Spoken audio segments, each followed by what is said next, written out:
So we will be recording the first part of the program. There will be a post-event opportunity that will not be recorded. So let me begin by saying welcome. The Friends of Wadi Faqeen are delighted for all of you to join us via Zoom for this program called Protecting Sacred Land. In the context of Israel's continuing genocide in Gaza, its expansion into Lebanon and Iran, we are so mindful of the increasing expansion of settler colonialism in Palestine. Indigenous people of Turtle Island understand this reality all too well from their own history. In response, and undergirded by their spirituality and their ancestors, Native North Americans have reclaimed and rematriated sacred land. Today, we seek to honor the beauty of creation and all its creatures by bringing together indigenous people from different continents to learn from their struggles and successes and to express our solidarity. We're going to begin with our two speakers, followed by a brief question and answer period and a call to action. And as I mentioned earlier, there will be a post-event where you can hang on for continued conversation. Our first speaker is Fahmi Manasra. Fahmi is a professional tour guide and steward of a family farm in the village of Wadi Faqeen, located in the Bethlehem district of the West Bank. He is currently protecting sacred land from settler colonialism. During this olive harvest season, he will share stories about the history of the village, their relationship to the land, and the apartheid practices and colonial tools that threaten their existence. Our second speaker is Karina Gould. She is the co-director of Sogorea Te Land Trust and tribal spokesperson of the Confederated Villages of Lisjan. Karina and her organization are dedicated to the rematriation of sacred land and have achieved significant victories through spiritual grounding and wise action. She will reflect for us on lessons learned in these efforts and the vital importance of spiritual solidarity with indigenous Palestinians at this time. So now I will turn to Reverend Emily Lynn, who will offer our land acknowledgement and a prayer. Good morning, everyone, and good evening to our friends in Palestine. Almost exactly 1 year ago, I was remembering as we here in Alameda, California, were organizing our first vigil to call for an immediate ceasefire following October 7th. It was you, Karina, who came to be with us, to lend your presence, your words, your clarity, and your conviction, reminding us not only of the interconnection between what is happening or what was happening in Palestine there with what has been happening on indigenous land here, but also of our settler complicity and responsibility. We offer our prayers for peace and justice, and we work towards restoring indigenous people's sacred relationships with their ancestral lands and building another world for the next 7 generations. It feels synchronistic then to connect almost exactly a year later, to go deeper, to hear, to learn, and to engage together on protecting land, not for the sake of increased consumption, but in recognition of its sacredness, in recognition of the sacred relationships indigenous people have with the land, of their belonging to the land. We pause then to take a deep breath, to acknowledge that we are all gathered on the sacred and ancestral land of indigenous people wherever we may be.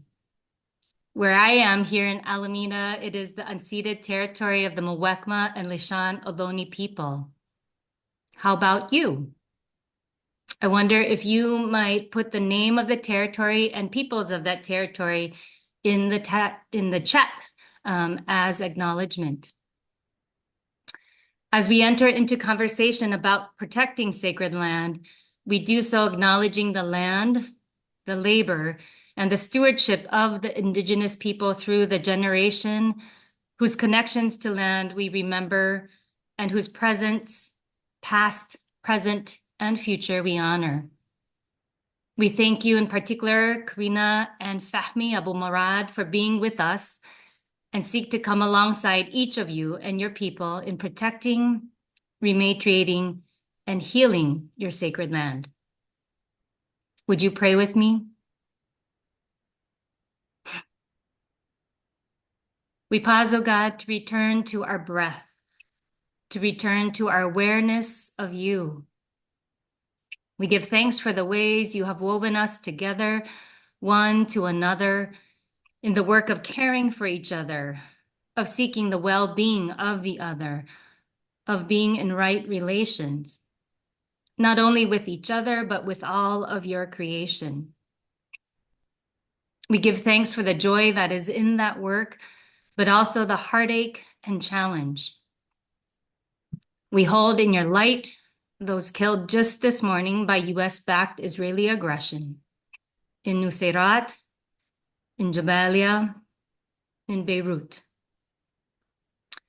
We remember our friends in Wadi Fukin who face yet another long night of watchful anxiety, alert always to the possibility of their homes being raided and upended by Israeli soldiers.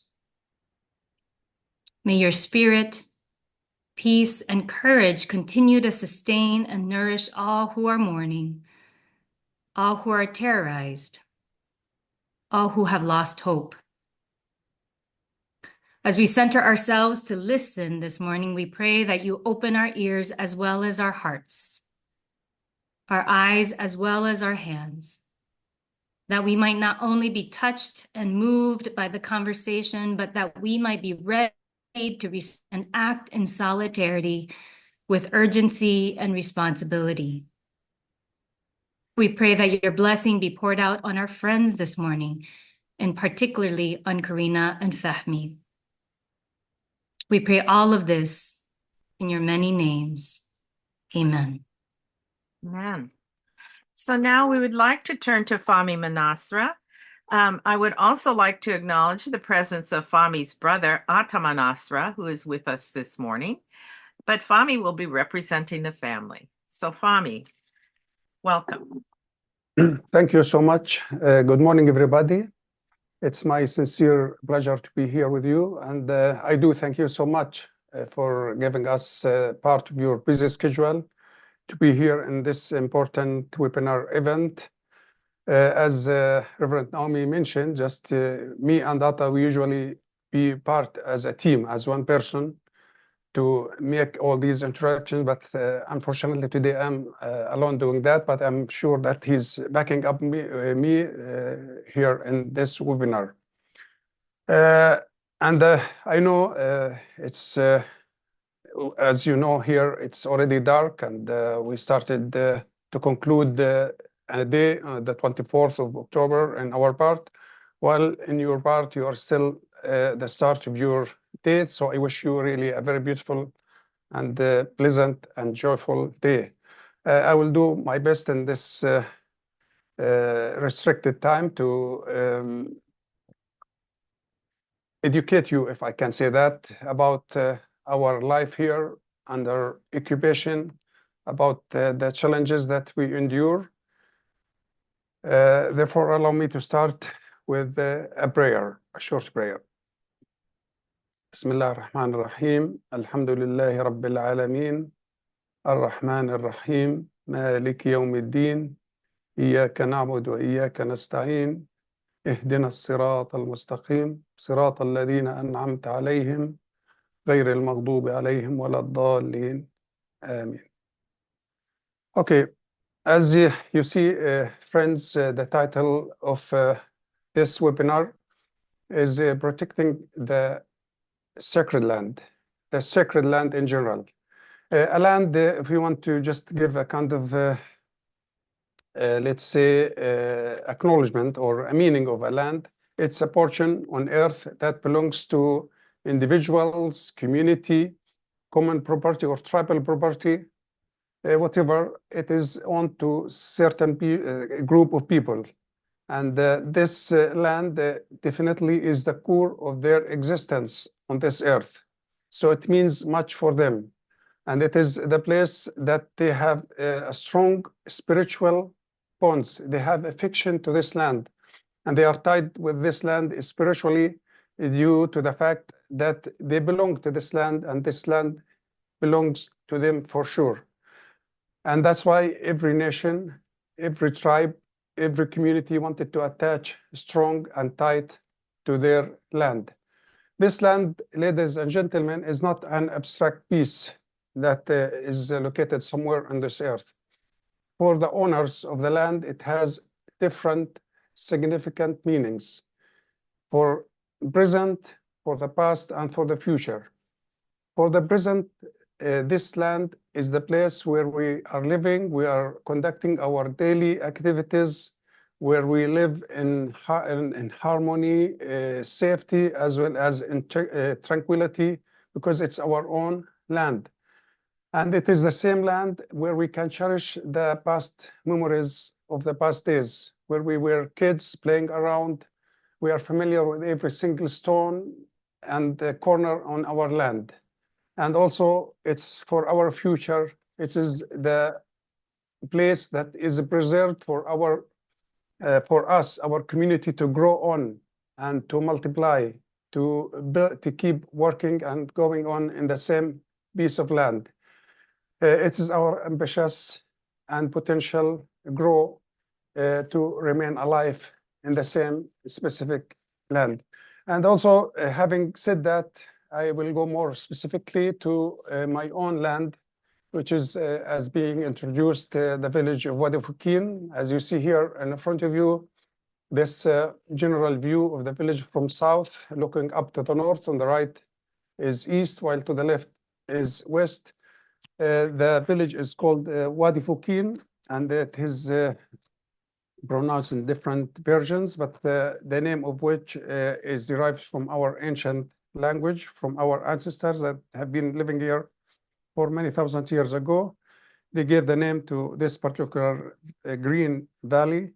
Wadi is a valley, while Fukin could be meaning thorn. So it's the thorny valley or the valley of thorns. The village is located as such. From north is a residential area, while to the south is the farming land. And here in this map, it shows you, if you look at this green arrow, it is pointing to this tiny little spot and the name Wadi Fukin. This is exactly where it's located. And these green dots actually is known as the green line, which is dividing Israel, part of our land still in the Israel side, and the West Bank in the right-hand side. As we mentioned, Wadi Fukin is a farming community. It is a paradise among the mountains, and it's obvious for you as we are running the slides to show you the fertility of the land, which is rich of wide variety of crops, vegetables, that became the main source of food for the people. And a great part of the produce here of the farms, if you just slow down for the slides, is sold in the near market in Bethlehem. And also we can show you some of the wild blooming and like narcissus and poppies around, and we are familiar with all these bloomings around us to make this land is extremely beautiful and a paradise in the middle of the mountains. Of course,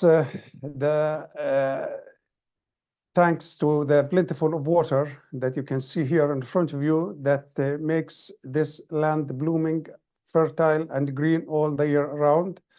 We have a number of perennial springs gushing all the year around to be used by the farmers in order to irrigate their fields. And of course, they use it also for as portable water to drink for themselves. and the water is gushing to irrigate the fields. And here we see in the slides, some is preparing the land for the next harvest, or for the next, let's say, plantation, while others are harvesting their crops in some of the fields here in the village by the residents of Wadi Fukin. And also, we continue here to show you that we live here in harmony with the nature, with our fields, that we have great love and bonds to our land. We drink from the water, and we cook from the produce, from the food that we get from our harvest. And also we take the vineyards. If you see the one on the right side is vineyards, and also here produce of the village, different kinds, wide variety of products that is sold to the near market in Bethlehem, and it has a great reputation because it's an organic produce. But nowadays, unfortunately, due to the closure, we will go to this next. The people are suffering much of not being able to market their products, and of course, livestock is an important part of the activities of the farmers in the village. Unfortunately, the number of sheep, goats, and all other kinds of livestock declined significantly because the land around had been taken due to colonialism activities. The land is taken to establish settlements, so the people have no room to graze their sheep and goats, so the number declined so much. And of course, we use some modern equipments to look after our land to prepare the land, and also for plowing and transportation as well. As we finish this introduction about Wadi Fukin, that we always use it as an icon to understand the whole issue of the Palestinians, we go to the Nakba. This word, Nakba, from Arabic language, that means the catastrophe. Why we call it catastrophe? Because it's indeed a catastrophical event that changed the life of the Palestinians exactly 180 degree. That changed even the history of our nation.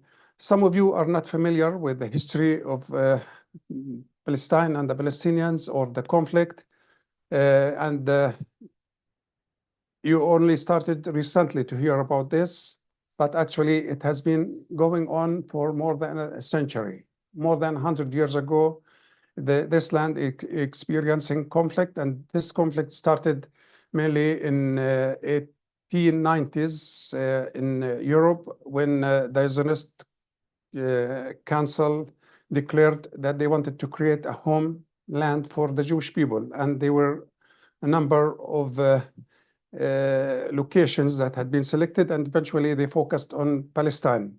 And of course, during the turn of the 20th century, when Britain occupied Palestine and other parts in the Middle East, this facilitated the creation of the wish of the Zionist movement to establish their own state. And this has been done first following the declaration of Balfour, that announced and gave Palestine to another people to come and settle in it. And of course, the presence of the British Army helped much to make this happen. And the slides that we will be showing you, this is a pre-Nakba, before the catastrophe, before the people have been depopulated, before they have been subjected to genocide and, let's say, ethnic cleansing. Look, it's happy family with their children. This would be maybe in 1920s or 30s of the last century. This is also a typical family with a uniform of our own people, that we are still proud to have links with it.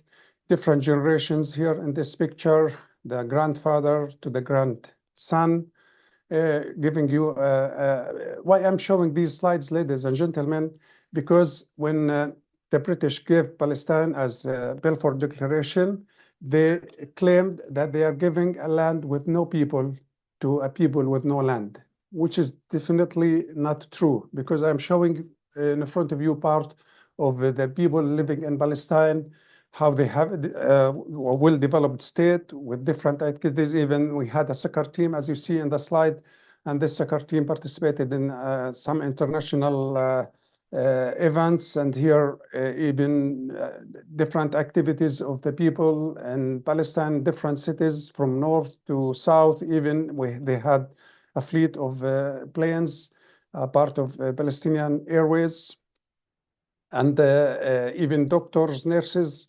All these are giving you evidence that it was a land that was run by great people, and they were living peacefully till this catastrophe happened, and of course ended their peaceful life, as we will see later on. What you see here in this picture, just if you allow me with a few seconds to help those people who are not familiar with the Palestinian catastrophe. I can give you in less than a minute a kind of virtual story. Assume that you live in your house, and one day strangers came to your backyard. You saw them, they are strangers, maybe you didn't care, maybe you helped them, and they settled in a corner of your backyard.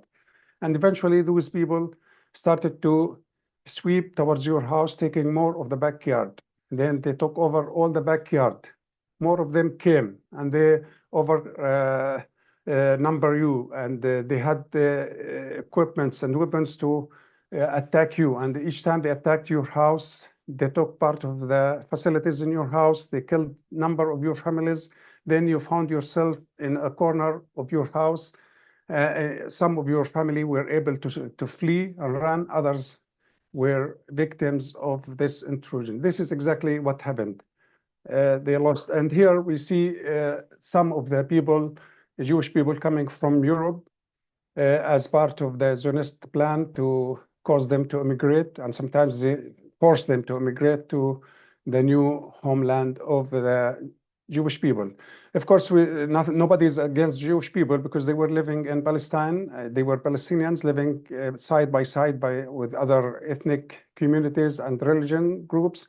But the people who came from outside to take the land of here you can see the Israelis, in order to accomplish their plans, they have militant groups, and they started to attack Palestinian communities, villages, and caused many of these villages and communities to be depopulated, and ran away. Here, more of these militant groups and just kept attacking the villages, and people, of course, as a result, they wanted to flee for their lives, for their family members, and therefore they started to leave gradually, a family after the other, in hope to the nearby countries around nearby Palestine, and their houses have been demolished. In each time of these invasions happened, houses have been demolished, people were killed, and here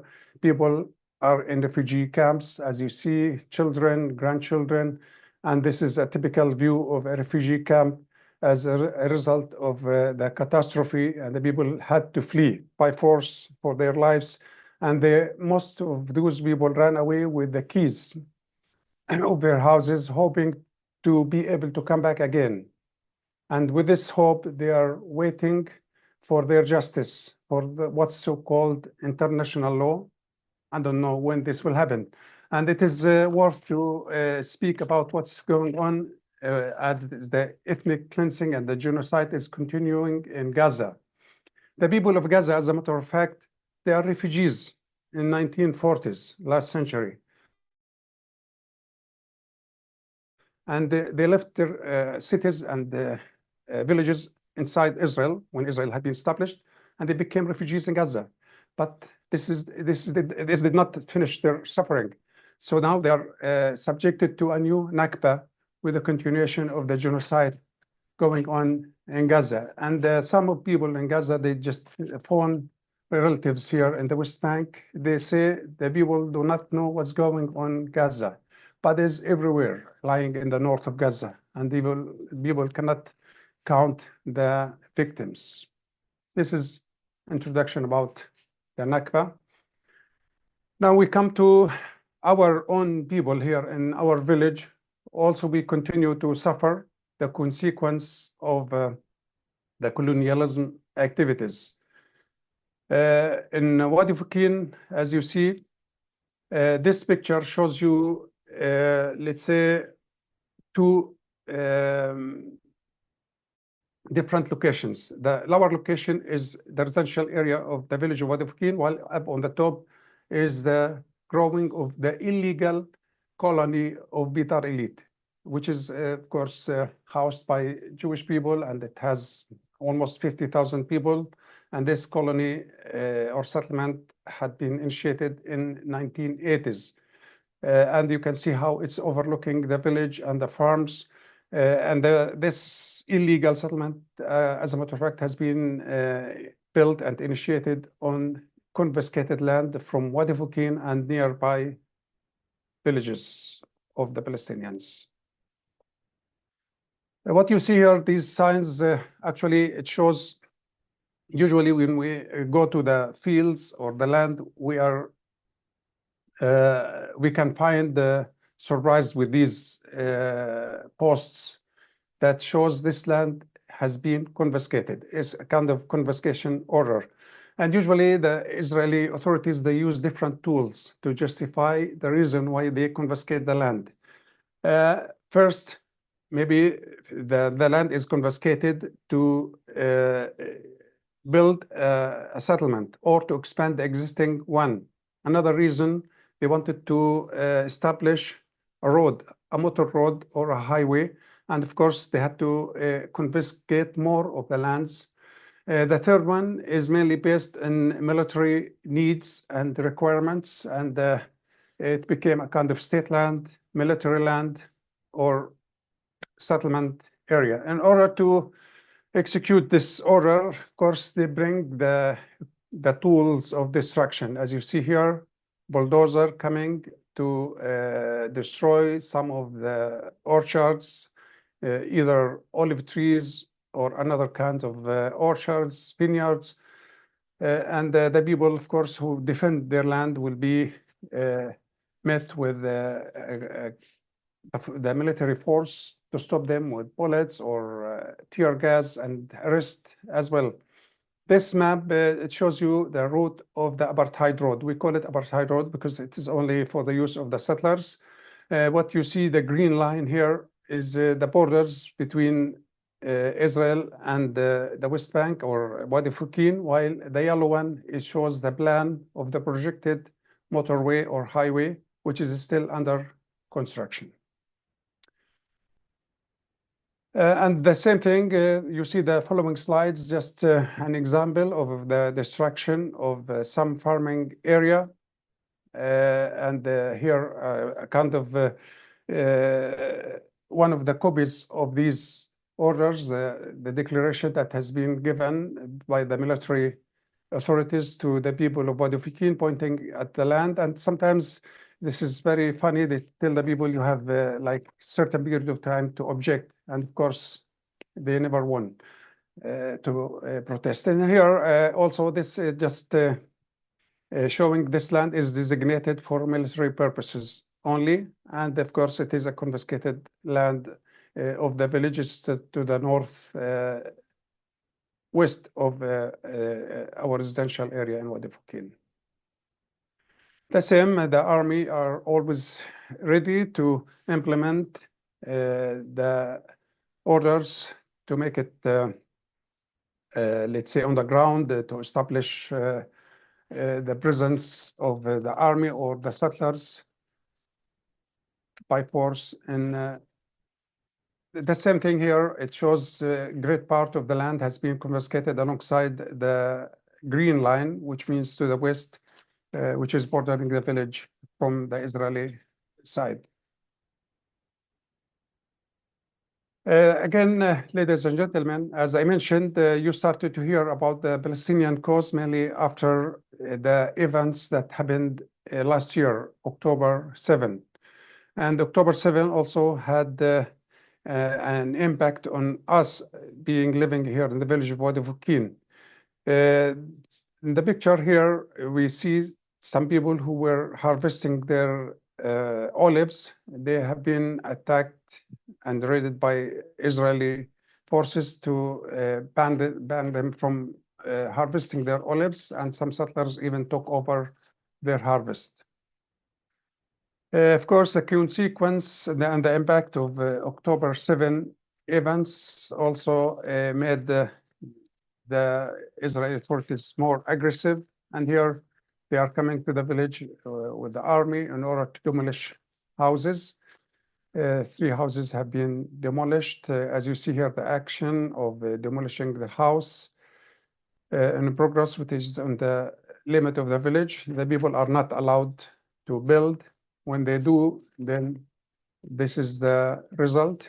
Their house and property will be demolished, and it became a heap of ruins. And here, the owner of that house is mourning his loss because he built his house with a great efforts, with hardly earned money, and eventually he found it a heap of ruins. It's supposed to be for his family. Settlers are coming almost on daily basis to the village, and their number increasing mainly in the feasts of the tabernacles just ended yesterday, and also in springtime in the Passover. They keep coming to enjoy the beautiful paradise, the beautiful nature, and the green surrounding, as well as the fresh ponds.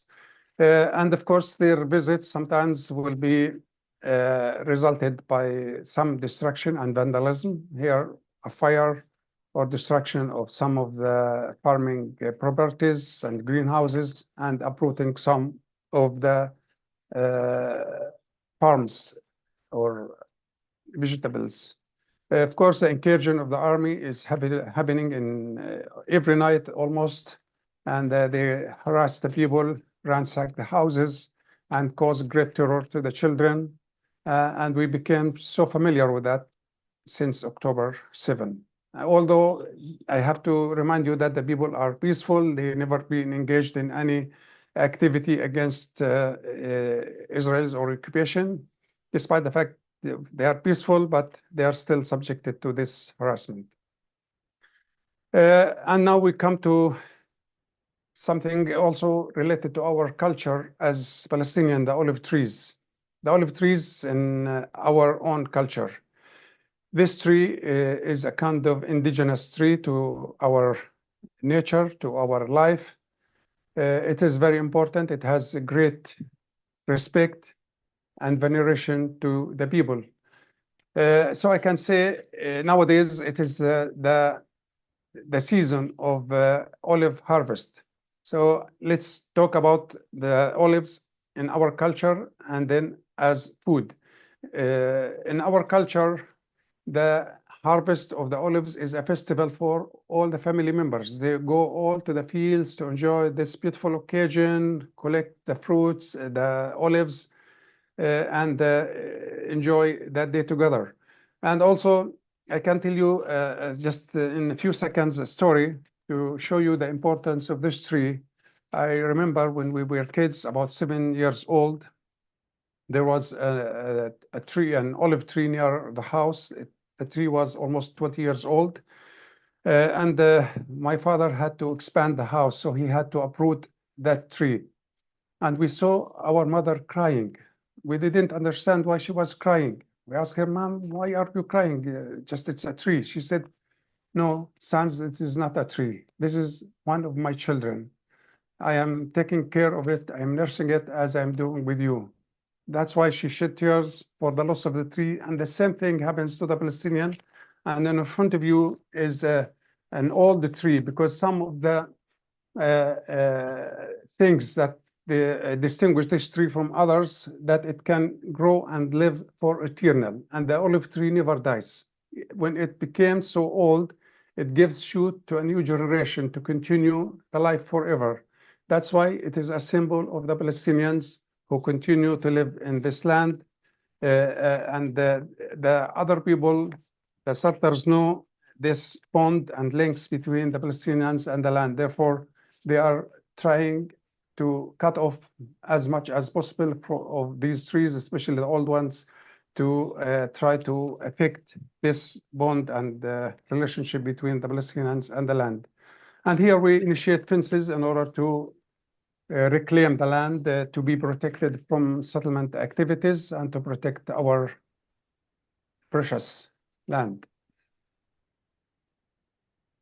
Now, the olives is very important. I mentioned just part of the olive in our culture, but now I am talking about the olive as food.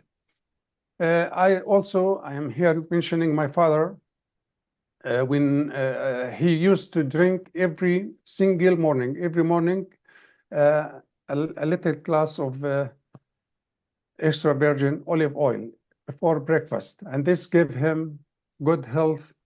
As we know, this olive oil, it's a precious gold.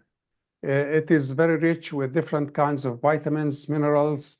It is anti-cholesterol. It is lowering the harmful cholesterol in the body, and also it is anti-cancer. So it's very important in our life as food, as well as in our culture. It's a symbol of peace that we are still waiting for just peace to happen, and for us and the other people and for all over the world.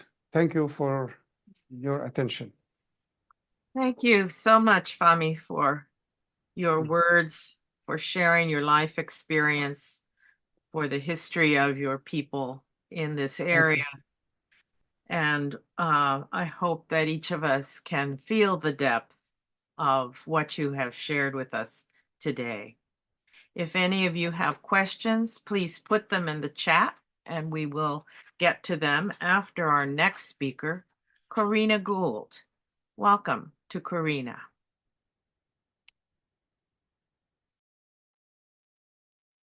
Good morning, relatives. Thank you so much, Fahmy, for that presentation. I'm just going to ask everybody to take a deep breath together with us. And so let's just take a deep breath and hold it for 3 and let it out for 6. So let's take a deep breath together and let it go. And let's take another deep breath and let it go. Grandmothers and grandfathers, creator and ancestors, we ask that you protect us and take care of us and to go into our hearts and our minds and our spirits to help us to do the work that you're asking us to do on this earth right now. And we ask that we come together as human beings to remember what our relationship is to our Mother Earth, to each other, to our four-legged, those that fly in the sky. We ask grandmothers and grandfathers for the protection of our waters and our airs, and that our relatives that give us food and to give us oxygen and give us medicines are protected for the next 7 generations. We ask that we continue to be in good light with each other and to stop all of the terrorism that's happening across the world, and that we come into right relationships and come back to being in that place, in that circle that we are supposed to be as part of the entire creation of this Mother Earth. So relatives, thank you so much again for this time and this opportunity to talk about our connection to the ways that people from Turtle Island are connected to our relatives that are currently facing a genocide in Palestine. And this is work that we have been doing as the Confederated Villages of Lashawn Nation and as Segurite Land Trust for many years. We have connected our struggles of survival and the struggles of survival of our relatives that are in Palestine that are currently facing the Nakba that has lasted for over 100 years, as Fahmy had told us before.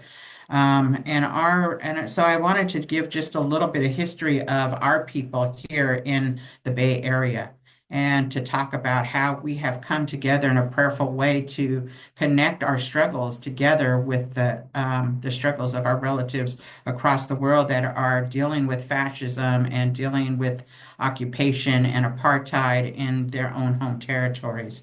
And so I'm going to share something so I'm not a talking head. And I'm going to start up here. Sorry. So we're going to talk a little bit about rematriation and protecting the sacred as indigenous women's decolonial work.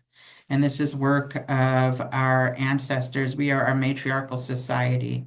But when colonization happened in our territories, it happened up in the Bay Area around 1769, 1773, around that time, when the missions came and the Spanish occupation was the first occupiers of our territory. And they came and did similar things that are happening currently in Palestine to our Palestinian relatives.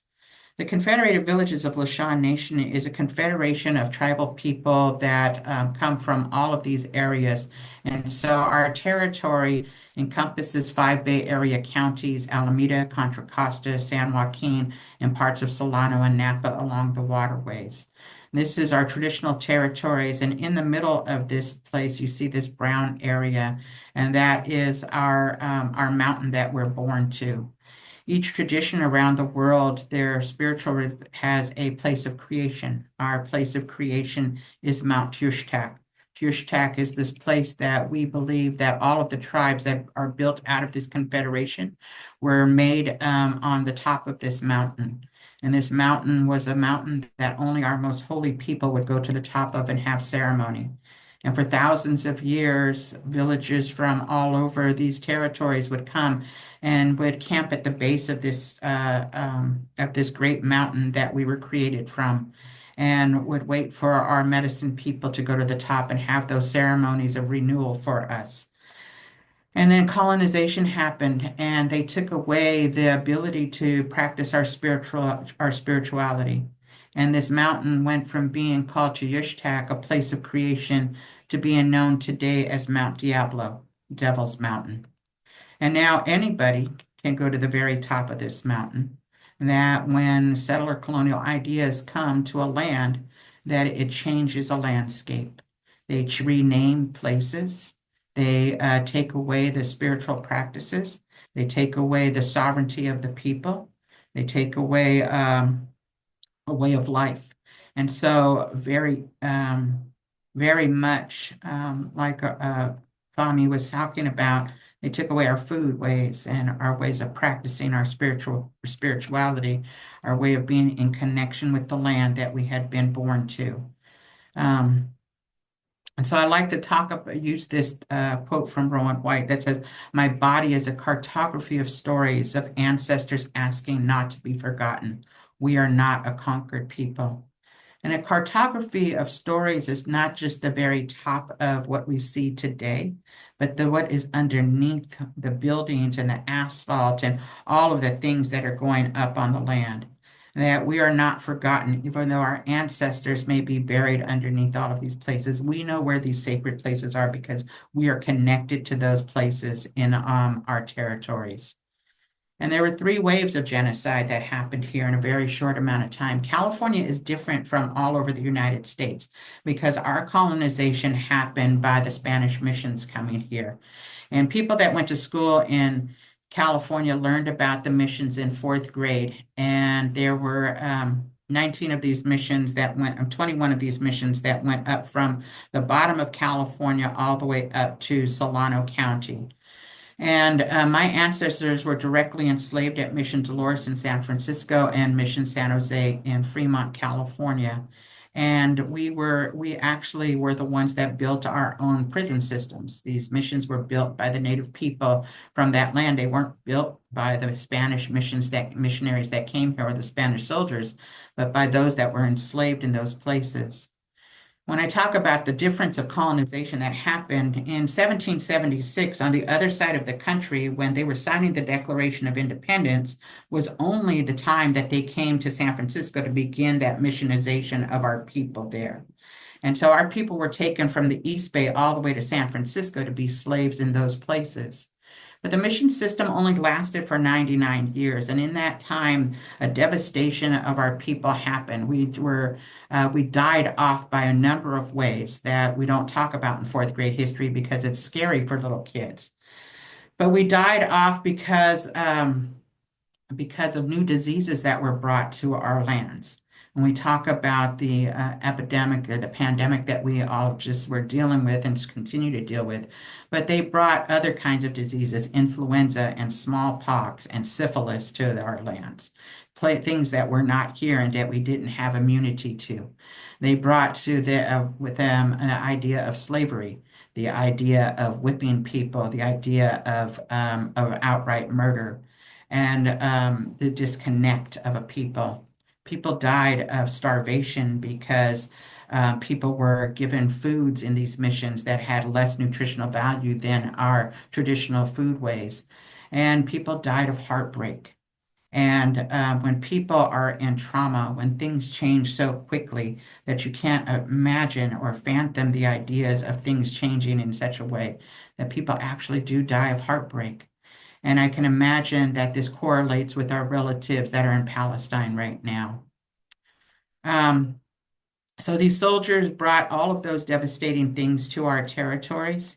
And after 99 years of dealing with the language being stripped, the spiritualities being stripped, the land being stripped away, Mexico won its independence from Spain. And so the next part of colonization happened, which was the Mexican Rancho period. And so much like our relatives that are in Palestine and land being taken and given away, our ancestors were free from these Spanish missions, but free to go where? Because by that time, big, huge pieces of land were being given away to people that had fought in the Mexican army. And so Mexico won all of this land from Spain. But these huge pieces of land, just like in Palestine right now, were just being given away. And so this one piece of land called El Rancho de San Antonio, which is Huchun. It is Alameda, Oakland, Alameda, Berkeley, Emeryville, Albany, and Piedmont, was given to one family, the Peralta family. The Peralta family name is all over the Bay Area. There are Peralta colleges, and there used to be a Peralta hospital, and there are streets named after the Peralta family. There are all of those. But this is also when we begin to disappear a people from their landscape. Our names are not there. You hear about the Peraltas, you hear about Bernals, you hear about Vallejos, you hear about all of these colonizers that have come to our land, but you begin to disappear the people from their land. It's an ongoing genocide of a people because we are no longer here. Even though we became slaves, we went from being slaves at the missions to being slaves on these ranchos, and my ancestors actually built the adobe houses that the Peralta families lived in. We aren't recognized inside of those territories anymore, right? But then in 1848, Mexico and America had a war, and the land was stolen for a third time, and this time by the United States. And instead of slavery, it was about mass exterminations. And so when we look at settler colonialism, we have to look at the laws that are put in place to enact the settler colonialism, right? So that they make people illegal. Right. And we see that all over Palestine today with the walls being put up and the fences and having to go through, stand in line for hours in order to get to a place of work or whatever it is. Right. So these laws are enacted to ensure that people's rights are taken away. So the first laws in California were extermination laws of California Native people. That they actually spent $1.4 million killing off Native people legally, $5 a head and 25 cents an ear. So there was nowhere to run to. There was people that were running and trying to hide from this. And you hear about our ancestors in fourth grade, and in fifth grade, we learn about the gold rush. Thousands and thousands of people came into our territories in California looking for gold, running after this false god in order to make riches. And their first laws were to kill off the native people because not everybody could find gold, but they could find native people to kill off and get this bounty on their heads. But they could also then gather up all of the children and take them into town and sell them off. $180 for a little boy, $300 for a little girl, thereby taking apart the connections of tribal people to their lands in a different kind of way. They also created vagrancy laws, which made it illegal. One, it was illegal for a native person to speak against a white man in a court of law.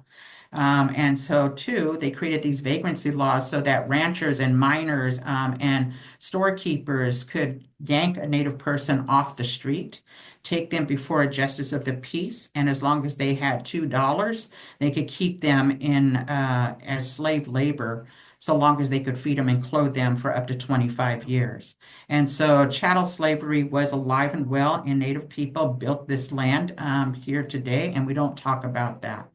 And so these correlations of what's happening, the taking away. So when we talk about settler colonialism, we're not just talking about land being taken. We're talking about a killing off of the land. We're talking about an ecocide. And so that means that they change the waterways, and sometimes the waters are undrinkable, that you can't grow food in there, that you can't harvest food, that you bring in invasive species so that it chokes out the native plants. You overkill animals that are living there, that all of these things happen. When we're talking about war today, we're talking about a genocide also of our Mother Earth, and that the pollutions that are going into the devastation of harming our Mother Earth, the waterways that are being contaminated, the ways that people are unable to drink water or have sanitation, the way that those things are happening are similar to the same ways that colonization happened here just a few hundred years ago. California is a very new state, so it hasn't been that long since it happened. We were then forced into boarding schools and Indian foster care, and for hundreds of years in the United States, and they were trying to assimilate, right? Take the Indian out of being Indian, right? What they would say is kill the Indian, save the man. And so children as young as 5-year-old were taken away from their families and shipped off hundreds of miles away to be forced to learn English only, to forget their tribal ways in order for them to learn how to be a good, productive American. And then they were sent off to what is called Indian foster care, which is not the kind of foster care system that we have today, but a foster care system where children were basically sent to work in factories for very cheap labor. Or they were, like in the case of my auntie, who was one of the matriarchs of our tribe, was forced to live at a family's home to become their maid.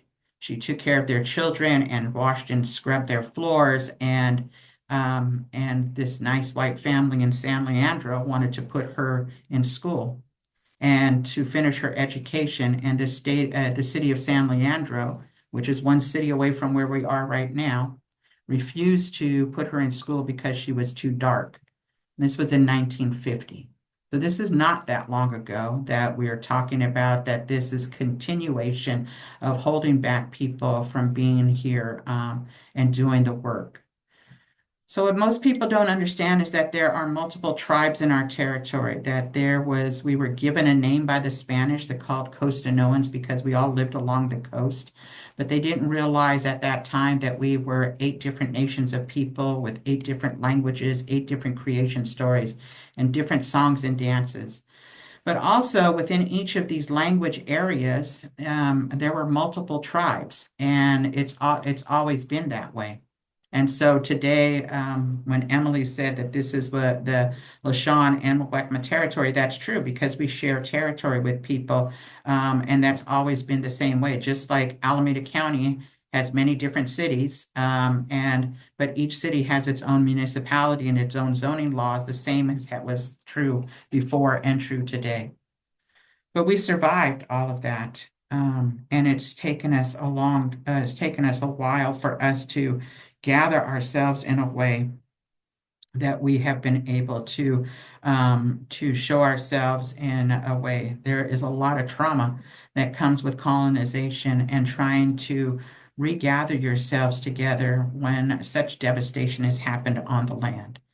Our tribal people, there's a little more than 200 members of our tribal people.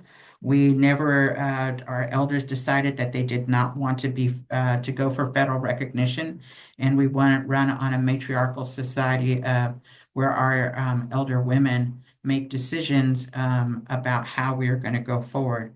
But it was because of the West Berkeley Shell Mound, the oldest village site and ceremonial place of our ancestors, that they decided to get listed on the Native American Heritage Commission list, which is in Sacramento, that allows us to legally speak on behalf of our ancestral remains and our landscapes, our sacred landscapes. And these landscapes are part of our ceremonial places, but also a place where we buried our ancestors. And in 1909, there were 425 of these shell mounds that ring the Bay Area. The one in Berkeley is the oldest along the bay in the East Bay side. It is a part of our cosmology stories. It tells us who we are supposed to be. It was one of the first places that we buried our ancestors. It aligns with what is now Alcatraz Island, an island in the bay that we never went to, an island where we believe our ancestors' spirit rests for 4 days when we have ceremony. And then we believe that their spirits leave through what is called our Western Gate, which is where the Golden Gate Bridge is today. So we have all of these landmarks today that have different names and different meanings for people. But these landmarks are part of our sacred landscape.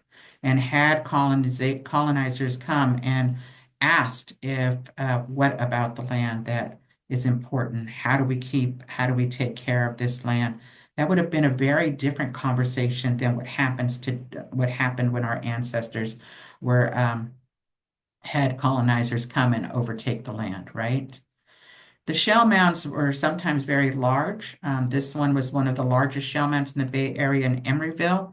It was over 3 stories high and 3.5 football fields in diameters. It was multiple shell mounds, burial sites of our ancestors, and these are always where fresh water meets salt water, a place where our ancestors would not only gather and live at a village site, but there would be ceremonies that happened on the top. And if you can imagine 425 shell mounds that ring the Bay Area at night with no electricity and fires on top of these shell mounds, you could see the village sites all around the bay.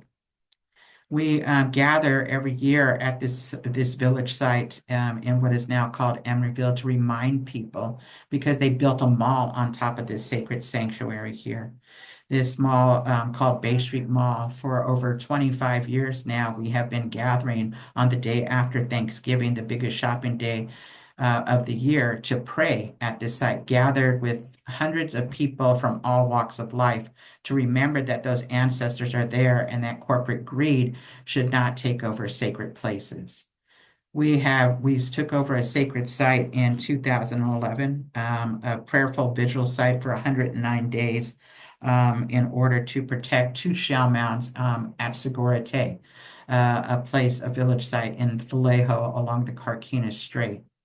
And we stood against the canonization of Junipero Serra. He was the priest that brought the missions to California and built the first 9 of 21 missions. Both of the two of those were the ones that my ancestors were directly enslaved at. But the West Berkeley Shell Mound is a shell mound that we had been fighting with many people from all walks of life for the last 8 years together. this shell mound that now looks like a parking lot. It's a portion of the shell mound. It's not the entire thing, but it's the only space that was open.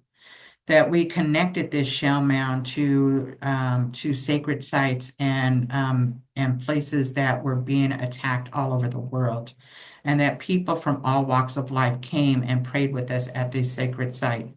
That there were Muslim and Christian and Jewish people and Tibetan chanters and Hawaiian singers, Korean drummers and Aztec dancers all praying that this site be protected together.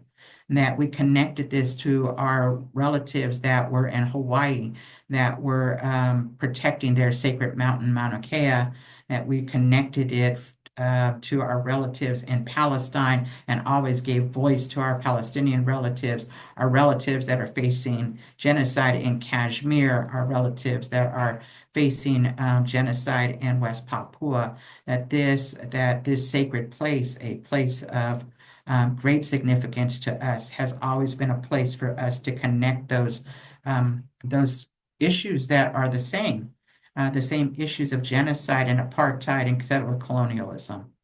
And we stood together even when we were locked out of our sacred site during a court case, that we stood together to protect this sacred site during COVID, that we encircled this site that was imprisoned with light and love and prayer, and that we have had two-spirit relatives that have come and had ceremony there. We continue to have our relatives that are Asian immigrants that go monthly to have prayer ceremonies there, and our relatives from all over indigenous lands that have come to protect and pray at these sacred sites in order to save the West Berkeley Shell Mound, but also to pray for our relatives all over the world. And so these places, we connect to our relatives because we understand the importance of the work that we've done. And last year, because of the horrific genocide that is taking place in Palestine today, and what started in the most current bombing and horrific work that's happening there, we connected our shell mound to shell mound walk, and we had thousands of people that walked with us from the West Berkeley Shell Mound to the Emeryville Shell Mound, standing up against the work that's happening through settler colonialism, that the United States government is continuing to use their blue book, the blueprint that they have used to kill off Native people in our lands, to kill off people in other places. And so I just wanted to say thank you so much for allowing me to talk about this idea of settler colonialism, that it's something that is close to the heart of the Lashawn people, that this is something that we continue to work with our relatives all over the world and stand in solidarity to ensure that that there is not just a ceasefire, but that there is a complete reversal of the harms that have been done on the lands there, and that we continue to keep you all in our prayers as well. Thank you so much. Thank you, Corina, for sharing this story, the history that we should know, but has been hidden from many of us, and also the compassionate action that you and your organization have taken to create wholeness where there has been terrible damage and loss. We are now at a time for questions. I'm sure that many of us, our hearts are so full and our heads are so overwhelmed by the stories we've heard. And it's hard to formulate a question. It's like, what do we do now? If there are questions, please enter them in chat. I saw one person that I think there was a question. Emily, did you come up with something there? Yeah, I'm wondering if we can just take a moment so that folks do have enough think time. But in the meantime, I think Nader's question is really about, in some sense, the land tax that the Shumi land tax being expanded, I would say, Karina. So the question is, why don't we demand our Ohlone brothers and sisters have regular and permanent say in the policies of our governments and a regular tax to all citizens via property taxes of every city to support their initiatives and bring even more land back to them. So I don't know if you want to talk about the Shumi land tax there. Yeah, thank you so much. And that's an amazing way for folks that live, work, and play in our territory to help with the rematriation efforts that Segorite Land Trust is doing. Segorite Land Trust is an urban indigenous women-led land trust that happens to be on Lashawn territory. And so it's not a Lashawn organization, although I am the co-director of the organization and we do a lot of cultural work through this organization. It's not the tribe. But what we do ask is that we are trying to find a way to get our land returned to us because we are a non-federally recognized tribe. We had found ourselves homeless in our own homelands. We had no place to pray. We had no place to gather foods. We had no place to do that without outside interference. It wasn't until we engaged in relationship building with people over many years of doing this work around education that we were able to begin to think about how do we bring the ancestors home and where would we bring them to when Berkeley has 9,000 ancestors just alone of our people. And so Segorite Land Trust now has about 7 sites that they are caretaking. And we ask people to come and help us to put your hands in the land and to volunteer, but also to go to our website and help us to do that. And Shumi is a very easy way of doing that. And it just asks if you work, if you rent or own and how many bedrooms, and it gives you how much you might want to pay. But there are a couple of cities. Alameda was the first city to pay Shumi for a couple of years, and Albany also paid Shumi for 1 year. And so it'd be really great for our allies and accomplices to go to your city councils and ask them to follow alongside of these cities that have already done that. Yeah, please come and help us out in doing this work of rematriation. Thank you. Someone asked me to explain the image behind me. If I move my head, you could kind of see it's a keyhole with a key. It's the gateway to a refugee camp in Palestine.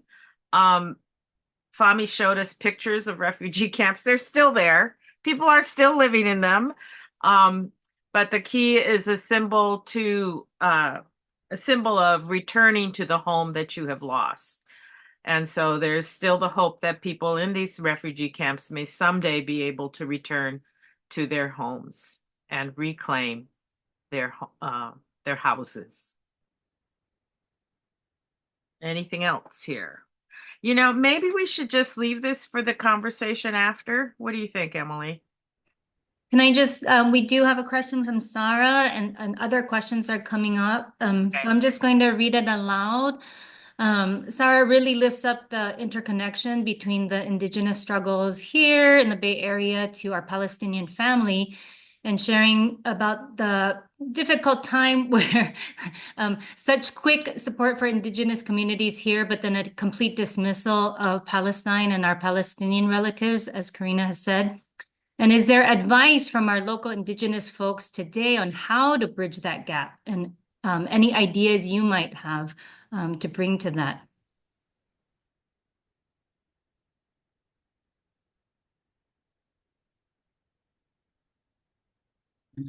Yeah, that's a great question. I think we're at a time in our world where we can't sit on the fence anymore. That we have to actually ask for people to do what we need them to do. And I know that over the last year that in what is now called the United States, people have had a difficult time, even with family members, trying to have conversations about what does it look like to be in solidarity with our relatives in Palestine and how do we do that work. When we ask people if they're going to do a land acknowledgement, we really are asking them to do something than just words. We want there to be action behind it. And if that action is showing up on our territory at a protest in solidarity with our Palestinian relatives, you should state that. You should state that you're going to be doing this work in our territory to do that. It's I think that there's, our Palestinian youth movement has done an amazing job, and our other relatives that are in the Bay Area have done an amazing job around the world, because we can see that hundreds and thousands, millions of people that are standing up.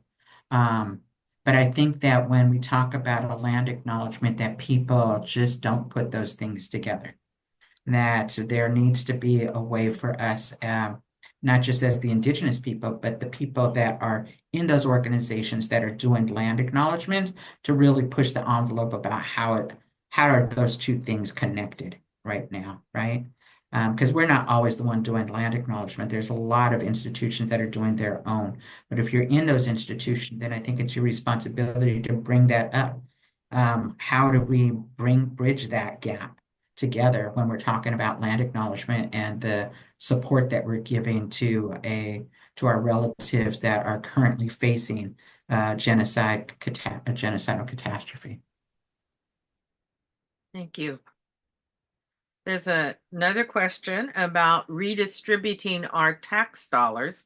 How can we do that so we don't contribute to settler colonialism and genocide? Would rather have taxes go to land trusts or other causes that are significant to us. I suppose this question has been asked before. And so Corina, would you like to respond to this? Okay, so my response to this is capitalism must die. It is destroying the world, and that we as human beings need to figure out a different way, that it's not working anymore. I don't think it ever worked, but it's definitely not working right now, and it's killing off our earth. We only have one earth. And so, yes, I think that we actually have the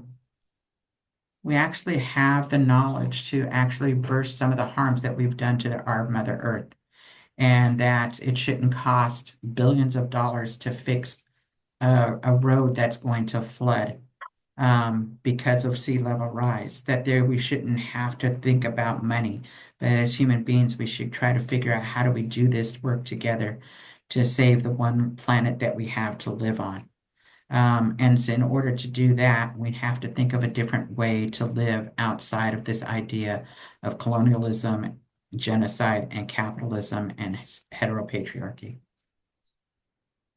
It is possible to do tax protests, but it is something that you will face consequences for doing. So if you want to look into that, you can. Another question to Fahmy this time. Is there anything we can do if we are in the Bethlehem area? Yeah,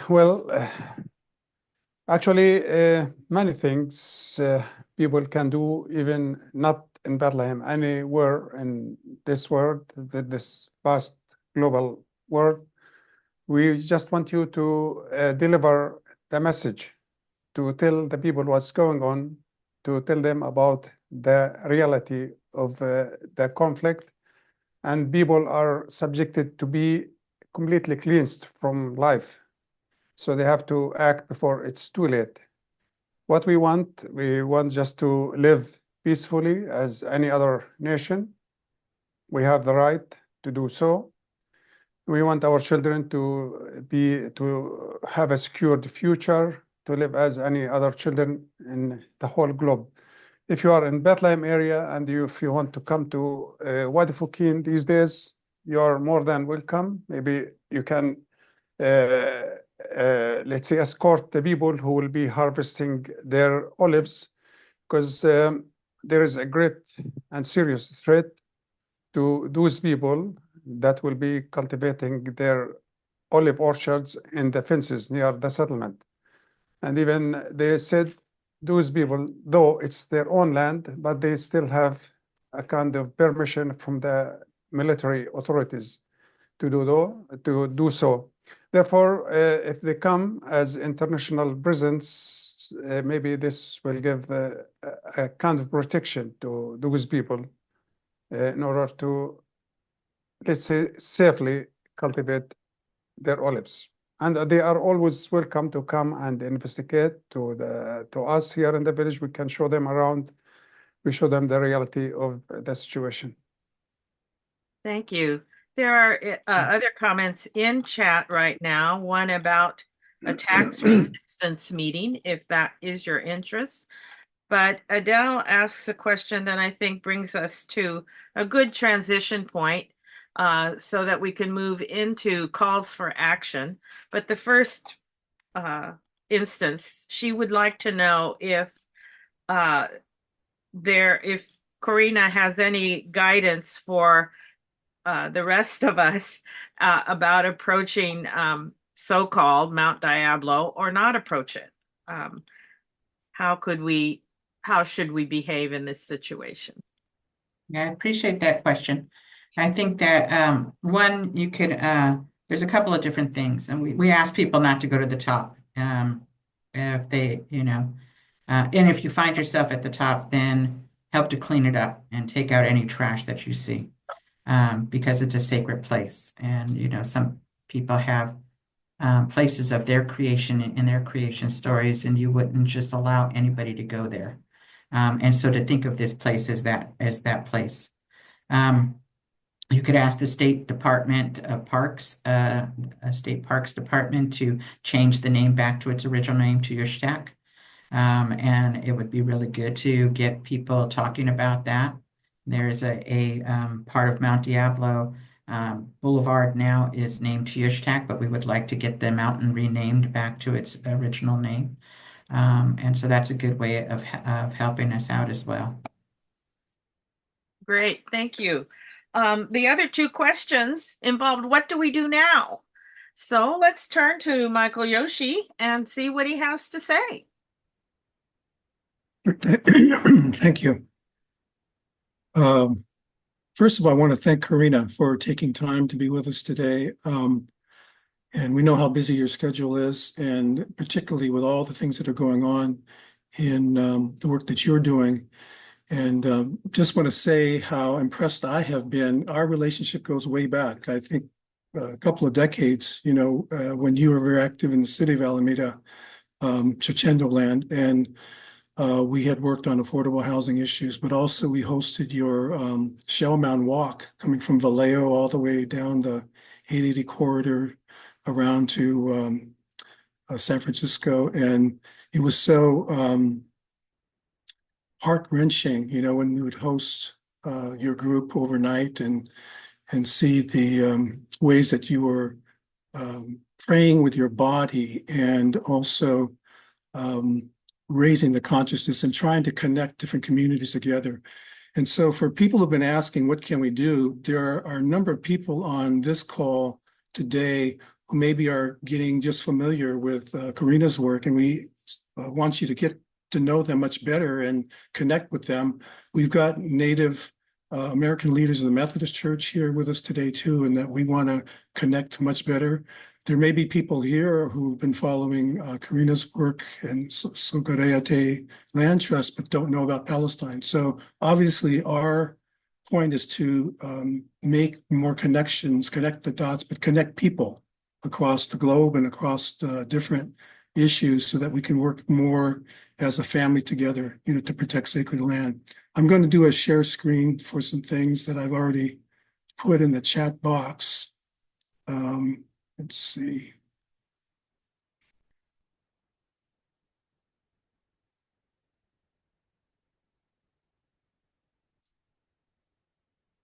So the first one is, if you're not familiar with the Sugoreyate Land Trust, you can go to their website.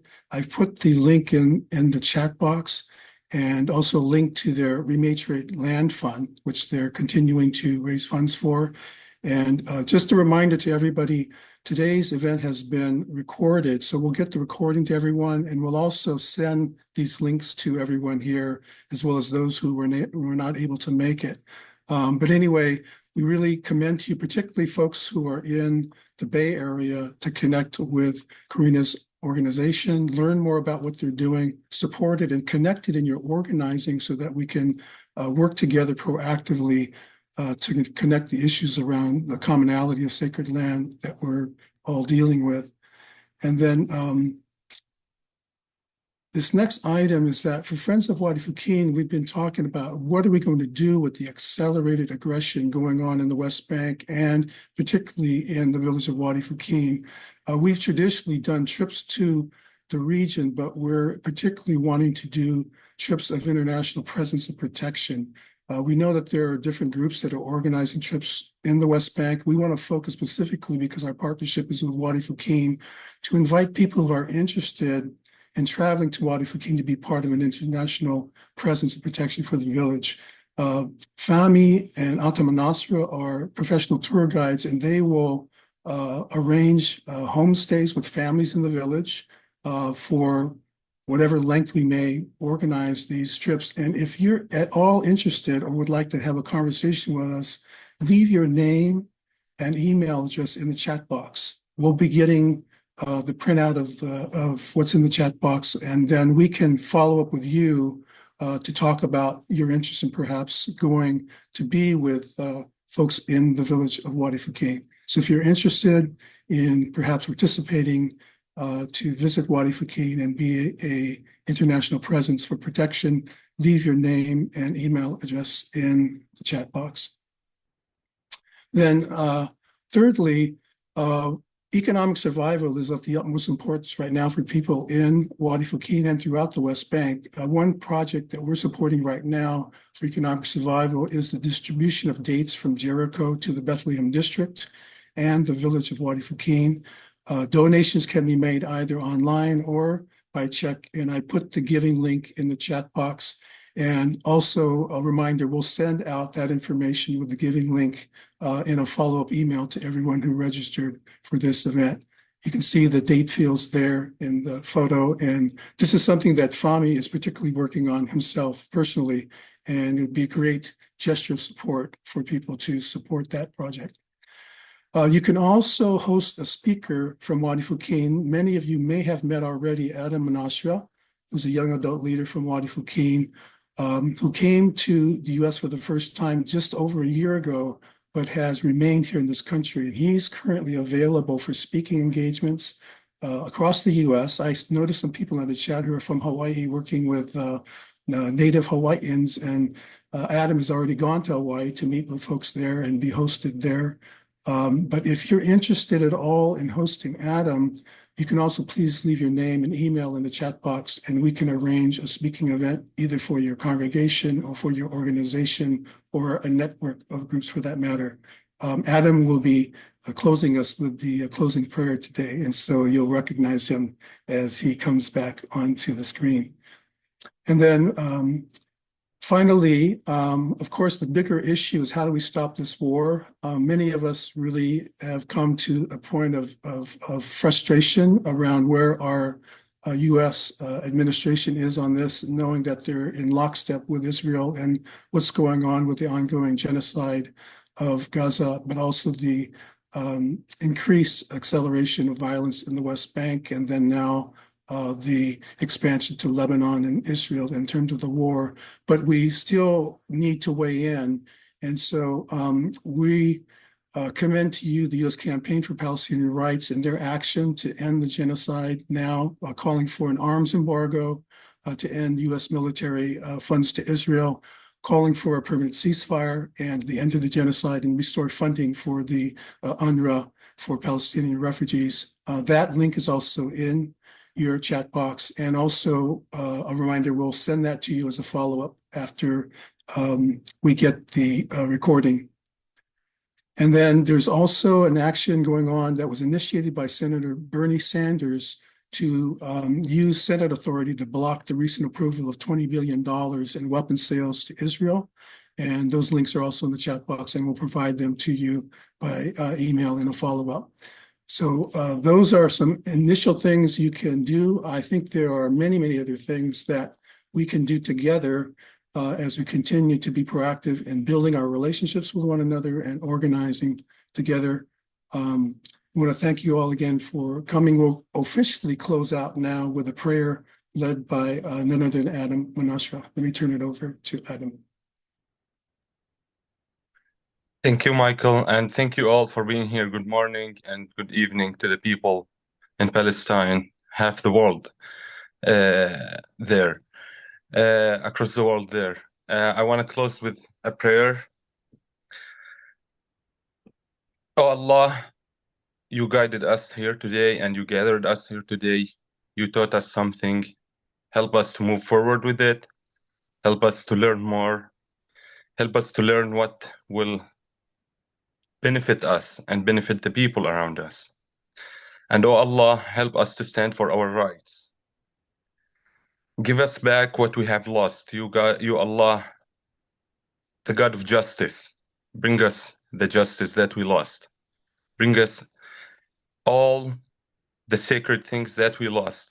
Protect our lands, protect our people, protect our families.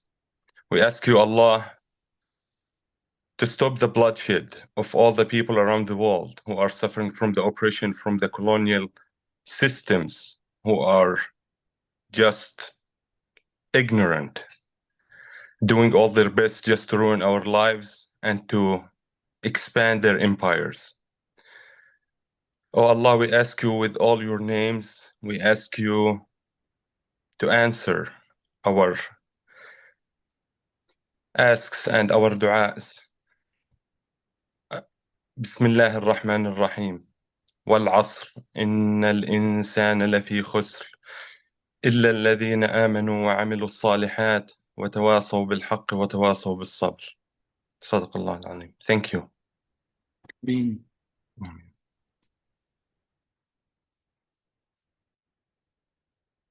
Naomi, you're muted. Thank you, and thanks to all of you for being here today to listen with all of your being to what you have heard and to search your heart for how you will act in the future.